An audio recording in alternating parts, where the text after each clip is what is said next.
Jim, let's go. I just saw the chat. It's Jaime. Oh, let's go, Poppy. Let's go. Oh my, I'll fanboy about Jim in a moment. I love Jim. Oh, let's go. I wasn't even thinking of him because he's also pseudo retired. But spawning in the top left hand corner of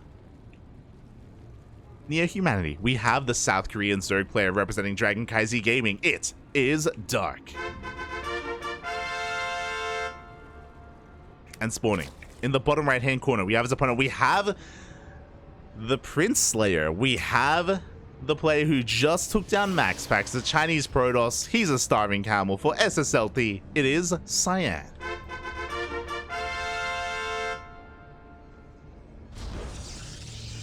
Let's go, Poppy. Let's go. Jim hasn't been around for a while, right? Yeah. You're thinking of the same player. So Jim, Jaime. I call him Jaime. His name isn't Jaime, but I call him that anyway.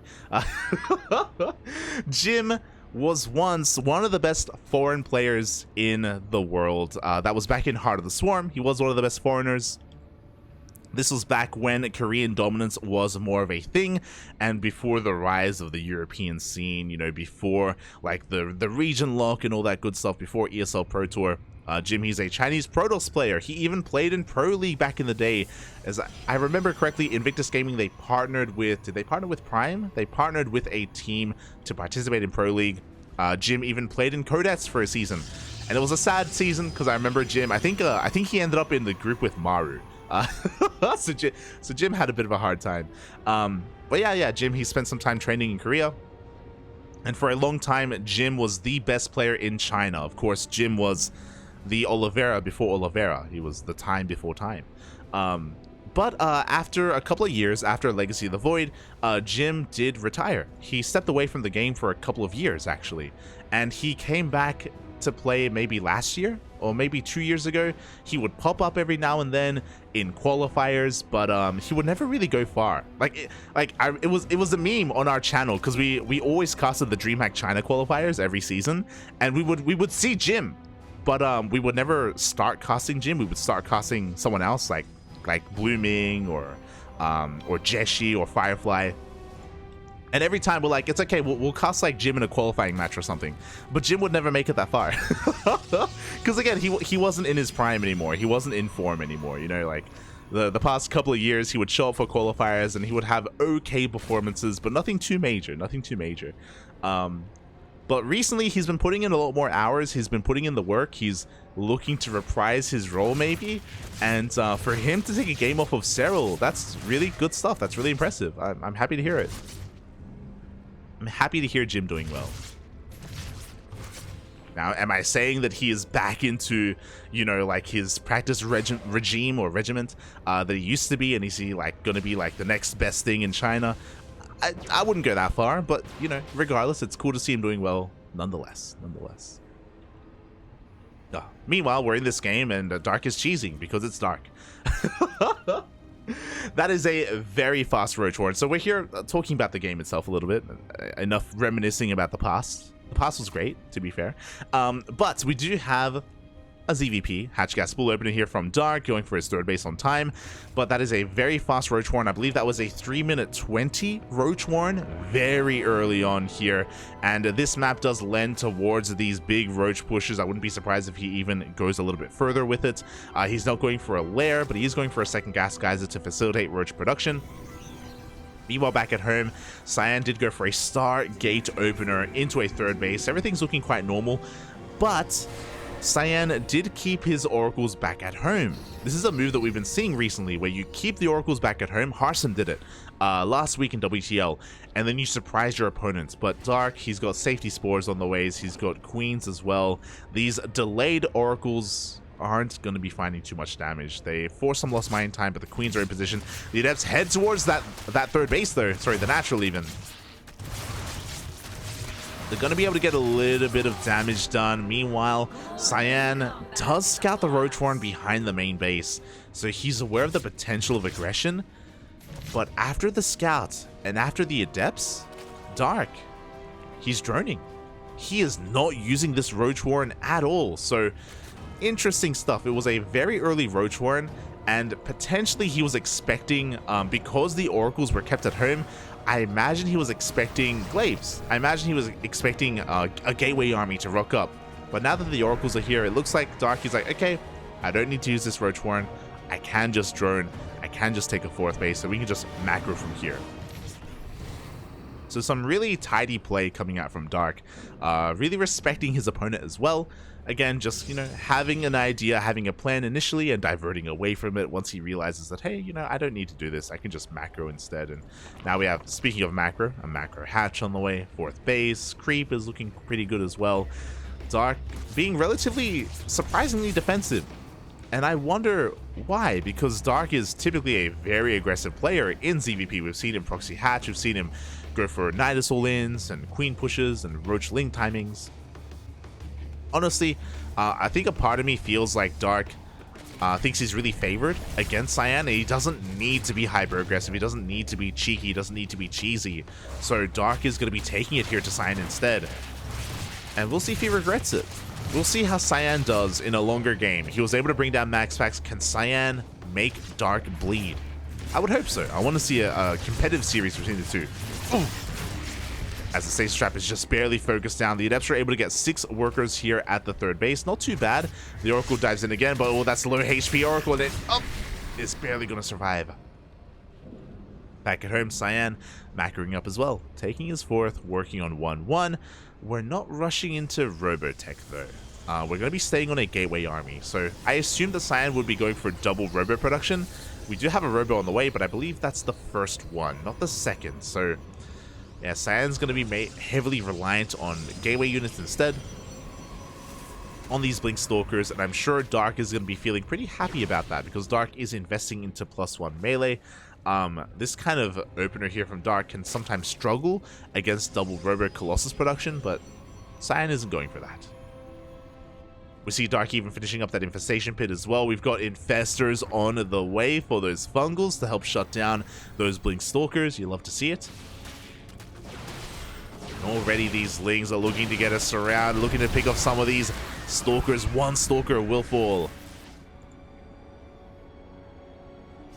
Here we go. I really love Jim.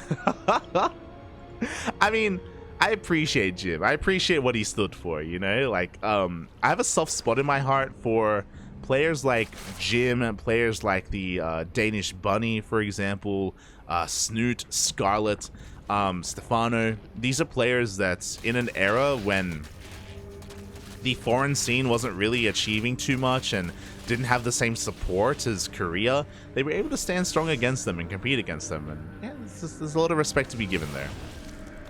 As we do see Dark's trying to set up a surround as well. We do see a Stasis Trap going to be going off. Solid Stasis Trap, but there are just so many Lings available for Dark. Dark is going pure Ling Infestor. And there is that Fogel we were waiting for. The surround is real. We do blink away just in time into another Stasis Trap. The Oracles are here to support, but these things are just doing so much damage. Oof. Lings are being cleaned up, but the Stasis Trap runs out, and the Stalkers have nowhere else to go. The pure Ling, Papi. We're getting into Adrenal. We're getting into Ultra Tech. Again, Dark. It does seem like he is having a little bit of fun here, going pure Ling. This isn't the first time we've seen him do this in ZvP. He has done it before, specifically on this map. It can be a really efficient way to get into ultras just because you're just relying, or you're kind of preserving your gas. You're only making Lings for a long time. And you can invest into all these upgrades like Tutu, Adrenal, Ultra, Hive. It can be quite scary. And again, it works best against a Blink Stalker heavy composition, and thankfully for Dark, that's exactly what Cyan is doing. Oh. Here we go. Cyan gonna be pushing on forward here. Lings looking to contest against these Stalkers, and once again, they're gonna be trading decently well. Not quite getting a Stalker yet, but we are going to get some here towards the end. 2 Stalkers, 3 Stalkers go down at the same time. A massive Ling counterattack into the natural in the main. Lings are everywhere right now, and Cyan, he just cannot hold on. Even Baneling's rolling in towards that 3rd base. Slow Baneling's waddling on in. Dark just overwhelming Cyan. GG gets called, and Dark will take game number 1 in style. Links, they're all you need. GG. GG, well played. Again, kind of going into what we were saying earlier, this pure link style can struggle if your opponent is taking up towards Colossi, and Colossi have been a little bit more meta recently, or even transitioning into Charged Archon. Archon specifically can do so well against this. Unfortunately, Cyan was stuck on pure blink stalker a little bit too long. He was attempting to transition his tech, but alas was a little bit too late with that, and yeah, Dark was able to have a lot of freedom here in game 1. A lot of freedom.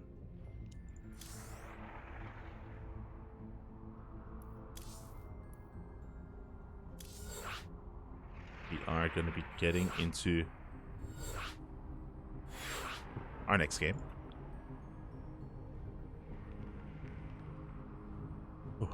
Into game number 2, which will be taking place on another small map. My god, back to back. From Neo Humanity, we go into Dragon Scales. I'm catching up in the chat.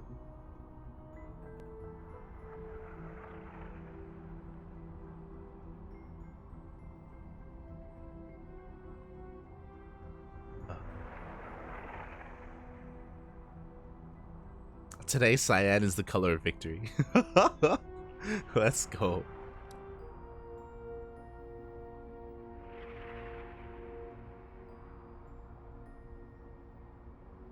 Oh, but it looks like a couple of the other casters are going to be joining us as well as we do get ready for our next series.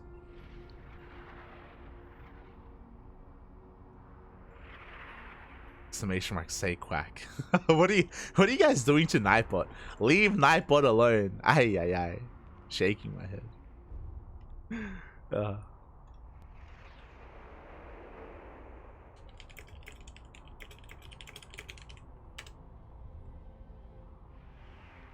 Shaking all my heads.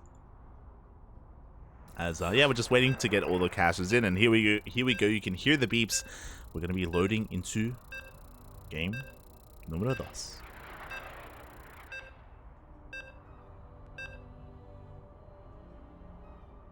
Oh boy. And I'm sure we're getting some updates in the bracket. I'll check after the series. I'll keep it as a surprise. I'll keep it as a surprise. At least for now. We'll go for those updates once we are done, and we'll see if this is the final game of this series or if we go the distance. As spawning in the top left-hand corner of Dragon Scales, we have our South Korean Zerg player representing Dragon Kai Gaming, currently up 1-0 in this best of 3 series. It is Dark.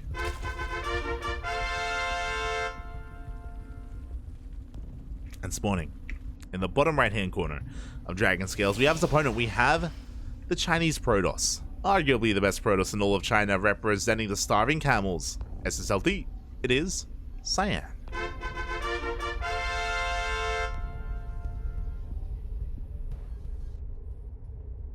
Oh boy, here we go. Dark not going for a pool first, is going to be going for that hatch first opener instead. Cyan does rock up to delay that base.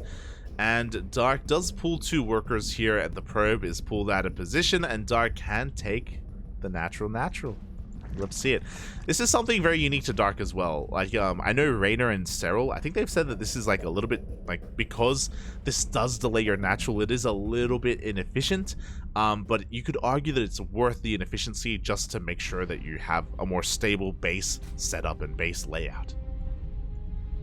The Dark will be able to expand, take his natural, and go for his gas and spawning pool behind this. Love to see it. Hatch gas pool from our Zerg player.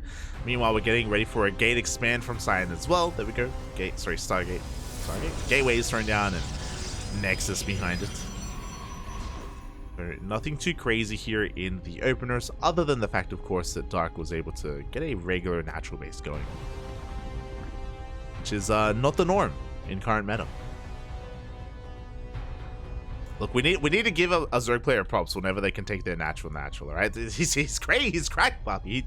He did the impossible. How did he do it? He didn't even 15 hatch. It's crazy. As they're getting into this, and yeah, I'm curious to see how the mid game does play out as well. We did see that last game, Cyan did go for a Stargate opener. He banked up both Oracles, hoping to surprise Dark and hoping to try and do some damage, but alas, he was unable to. So maybe this game he just sends his first Oracle across the map. Maybe this time he doesn't kind of delay his aggression. We'll see, as the first Oracle is actually rallied towards this Overlord to make sure we get a bit of a kill, which should mean that we get... Oh, never mind. I assumed we were going to get a Stalker next, but we're going to be going for a second Adept first.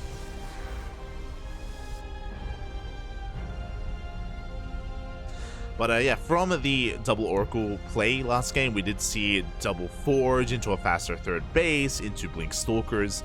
You know, nothing too crazy, just a heavy Stalker-reliant army. We can, of course, mix things up, though. We can go charge on Archon instead. We can go into... this isn't the best map for Sky Toss. We can even go into Glaives off of this, as we have a Void Ray first from Cyan. Interesting. Well, that explains the rally.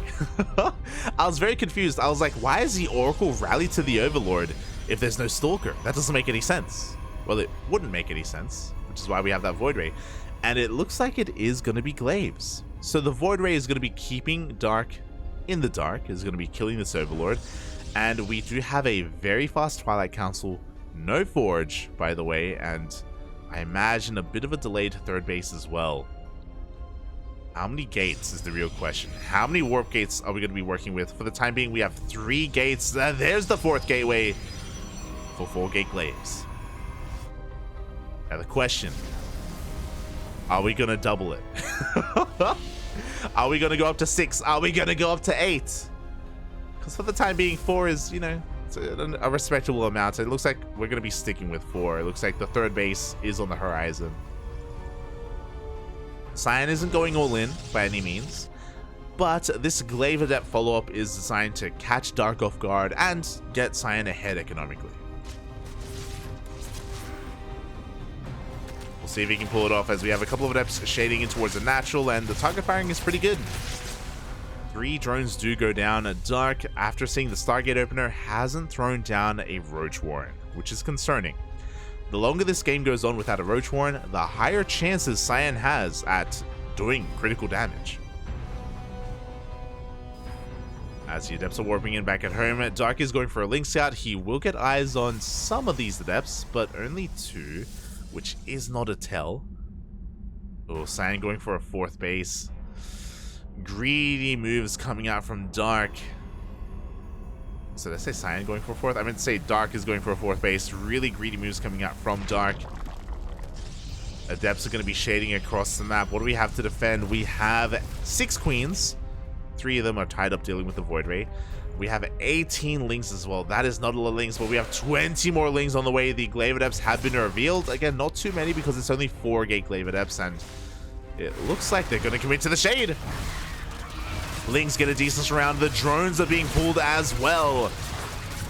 Because we have to, because we only have pure Link to defend, which again is not ideal whatsoever. Cyan is looking to wedge himself in between these mineral patches, is going to commit to the shade. Shades into the main, shades in towards the third base. A mineral line already going to be going down. A lot of damage being done, and again, just because of the greed of Dark. No Roach Warren at all. Pure Link to defend. It's not good. Oh. And this is a lot of damage already. An entire mineral line has fallen. But now Cyan has to make sure that he holds on to that third, as we have a massive Link counterattack rushing across the map. We do have Adepts at the third base. The natural, the wall is a wall, but there's no shield battery. Uh-oh. The Stalker is going to be going down, but thankfully we have a couple of sentries here to force field, and Cyan will hold. And just like that, Cyan, he canceled the 4th, killed 16 workers, shaved off a lot of Lings, and even forced a lot of Lings as well, and is able to hold on to his third base. So Cyan is looking in a pretty good position from here. Still needs some time to transition. We're getting into Blink. We have another Gateway Explosion. It looks like Cyan, he wants to go for... How many gates is this? Okay, it looks like an 8-gate Stalker push here off of 3 bases. I wouldn't be surprised if Cyan doesn't throw down a Forge. Like, he knows that he's crippled Dark, and he may as well go for the kill. It can be risky. Of course, if Dark is able to defend, then Cyan won't have a transition point, but there we go. Blink is finishing up. 8 gates. We have 4 pylons thrown down, and this tells us that Cyan, he doesn't want to worry about macro for a while. He just wants to warp in everything he has across the map. Oh, but he has to be careful not to be too premature. Dark, what does he have to defend? The Roach Warren is still seconds away from finishing. Where are the force fields? We do blink on back. The first force field is thrown down. We don't want to waste them. And trying to minimize that surface area. The Banelings, they can't get on top of the sentries or the Adepts. And Cyan, he is breaking on through. The Lings, they crumble before the might of these Glaive Adepts and Stalkers. Reinforcements are trickling on in. Dark, it looks like he's barely going to force us back, but no, it's not going to be enough. GG gets called, and Cyan takes game number 2. Let's go, Poppy. Let's go. Again, recognizing that he was ahead after the Glaive Adepts and just going for the kill. No Forge, no Robo, no transition. Just pure Gateway Army. We're going to the ace match. Let's go. Again, Dark just being very greedy in game 2, and Cyan punishing Dark for not respecting his builds. I say that Dark didn't scout, and typically when you have limited scouting information, you play it safe. Dark wasn't. Dark was taking risks. He didn't know what he was playing against, and he chose not to throw down a Roach Warren. He chose to drone up heavily and take a 4th base. And Dark doing Dark things, just being really greedy in the face of a really precarious situation. And that's just Dark for you. Like, another Zerg player would play it safe, but that's also why we love Dark, and that's also why he's such a fun player to watch as well, because more often than not, he goes for these risks and they pay for themselves. Like, they pay off, and he's able to snowball from there. But not this time. Not against Cyan.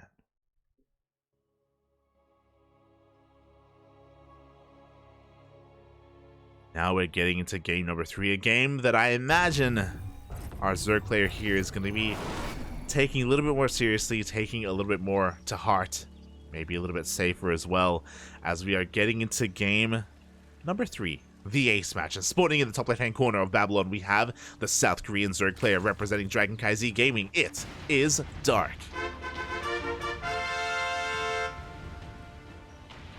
And spawning in the bottom right-hand corner of Babylon, we have his opponents. We have the Chinese Protoss player representing the Starving Camels, SSLD.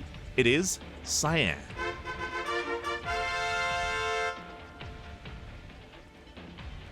Now, as amazing as Game 2 was, that's something you do once in a series. We shouldn't be seeing that again from Cyan. It's a very cheeky move, and again, we have been seeing it rise up over the past month of play in StarCraft in the meta, where you go for a Stargate opener and you go for Glaive Adepts behind it, and you make sure you like hide your build and you deny any kind of scouting, and you catch your opponent being greedy, or you just catch your opponent with their pants down. That's exactly what happened. Dark had his pants. There were no pants. They were gone. Who took them? I took them. But yeah, so it was a really cheeky game, a really cheeky build from Cyan. It did work out, but we're going to need something different here in game 3. We do need to mix things up in a different way, as I imagine Dark is going to be a lot more on notice. He's going to be a lot more attentive to scouting and a lot more careful as well. Either that, or Dark is angry and he's going to go for an all-in. Which is also a real possibility. I mean, we're on Babylon. Babylon is like all-in central for ZvP. Like, I feel like maybe 70 or 80% of the time we see Dark just pull the trigger, cut workers, and just push out across the map on Babylon specifically. So I do kind of favor Dark on this map as a result. I wonder what Cyan's plan is going to be this time. Again, he is the man with the plan. What's it going to be? For the time being, once again, Dark takes the natural base, so very nice kind of positioning overall and layout of these bases to defend against a Twilight Council opener, if that were to happen. Third base being taken on time as well, nothing too crazy. Likewise, Cyan going for a gate expand. Nothing too wild from our openers. It's about the follow-up. It's about the initial tech from the Protoss. It's about what the follow-up tech is as well.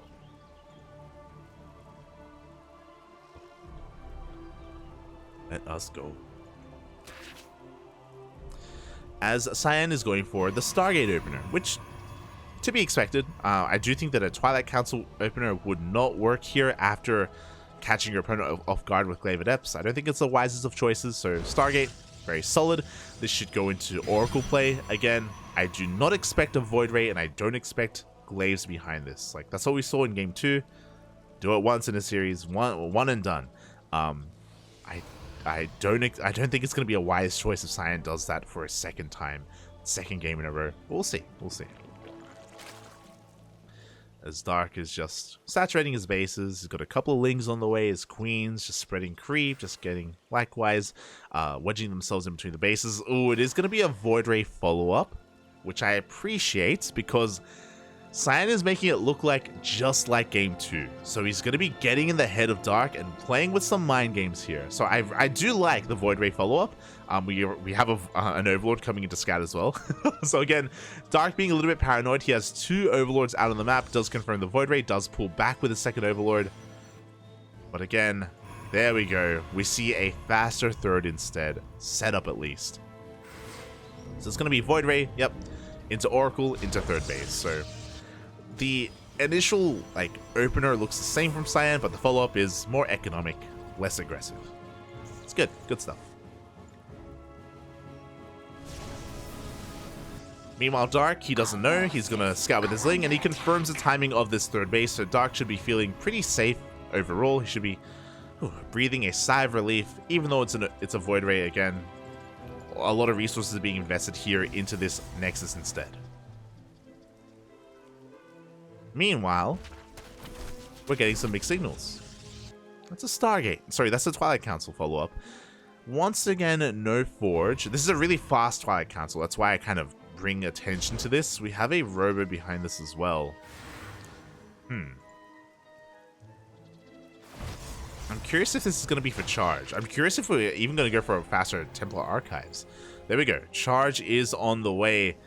Are we getting into a faster Templar Archives as well? This could just be for mass Oracle Charge even. This could be the hero build, which I wouldn't be opposed to, because Dark has died to the hero build. Oh boy. Now we need a better word for it, a better phrase, because the hero build is very vague, and there's already the hero style of PvZ, which is very different. Are we going to keep Oracles going? That's the question. So Hero, a very cheeky build that he's been doing, and this isn't the Hero build, by the way, but something that Hero's been doing is that he opens up pretty similarly to this. He does start Oracle production, and he doesn't stop Oracle production. He goes for an all-in with 8 to 10 Oracles and mass charge lots, and it can work really well. It can really catch the Zerg player off guard. But no, we're going for something else instead. For the time being, we're going to surround these vanilla Adepts are going to be shut down. The good target firing as well from the Queens. Oof. Cyan loses a lot here. He loses a lot of his map presence as well.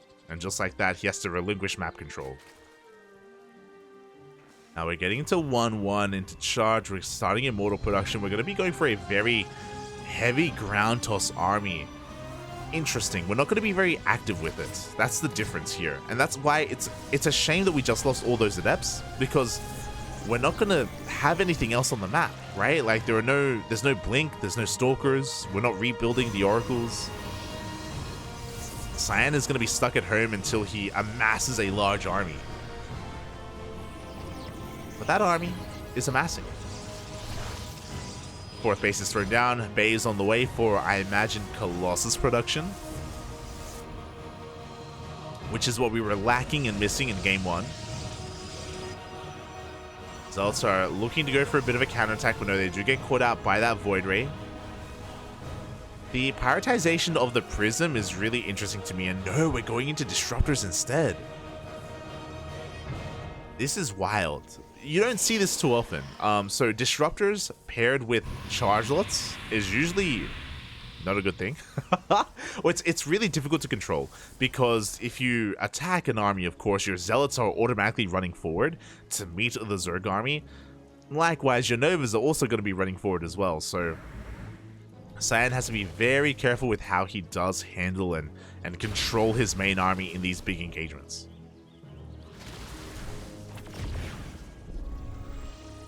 Oh, here we go, as Dark is looking to catch some of these units. Cyan being very ambitious with very little here. Like, this army is so expensive, and thankfully he does back off. As he flirts with Dark's army, Dark looking to max out. He's been able to saturate his bases, drone up very heavily and very happily. This is the downside of the opener. Cyan, he threw away his oracles, he threw away his adepts, and he wasn't able to harass. And because of that, Dark has been able to drone up very quickly, very easily, and now he's focusing on maxing out with a pure Lingbane Road Ravager army. It's going to get real intense real quick here as Dark is looking to be the aggressor. Prism tries to zip into the main base, but no, Spores and Queens are waiting for the Prism, and it is denied. Now Dark is getting ready to lay siege upon the 4th base. Baneling's getting ready. Lings, Roaches are run by as well. Cyan has a Disruptor, but he has 2 Disruptors, sorry, but again, we only have 2 shots remaining. Once they come out, Dark can just focus on his push, as we do have a Baneling run by in towards the 3rd base. A quick reaction, a quick warp in. As Cyan does only lose 2 probes. Solid defense so far. Cyan is rebuilding those pylons. Dark getting ready for another run by, and it looks like he's gonna get us around. Oh! Gets us around on one of those Stalkers. Oh, meanwhile, a Baneling counterattack here at the 4th base does take down the Mineral Line. We get a surround on the Disruptor! And Cyan, he's making too many mistakes. Too many at once here as Banelings are rolling on in. The wall is not a wall. Nova goes off, and it will connect with some of those Banelings. But we've still lost a little bit too much. Cyan's trying to go for a counterattack, but no, he's being cleaned up as well. Dark just has so much map control. He has so much army. He is pulling Cyan apart, and between these 4 bases, the Purification Novas just haven't been what they needed to be. We're not even going to get that last Nova out as well, as the 4th base is going to be broken, and Dark is breaking on through. Again, I appreciate that Cyan was mixing things up here in Game 3, but losing those adepts early on, I think that was like the big moments when Dark took a massive lead in this game and never let it go. He just had so much freedom. And from here, Cyan is stuck on a 3-base economy. He has some disruptors, sure, but yeah, GG gets called. Dark takes the series 2-1 and moves on to the next round. GG. But a shout out to his opponent. Shout out to Cyan, because hey, he put in a lot of work. He made Dark work for it. He took down Max Pax and took Dark to the ace match. Really impressive showing by Cyan. Very, especially because I don't think many people expected him to go this far and to perform this well. So really good stuff. Cyan showing us that hey, he's got some things like hidden under his sleeves and up his sleeves even, and he is a force to be reckoned with. Not just in WTL, but also in these individual league tournaments as well. So keep an eye out on Cyan as he's looking to improve, as he's looking to level up. Meanwhile, Dark, still the best Zerg player in South Korea, still a dominant force in the region, and he does take down Cyan 2-0, and he moves on to the quarterfinals. GG. GG. Oh. And with that, now we can have a look at the bracket. Now we can have a look as we switch our scenes over, and quite a lot has been going on.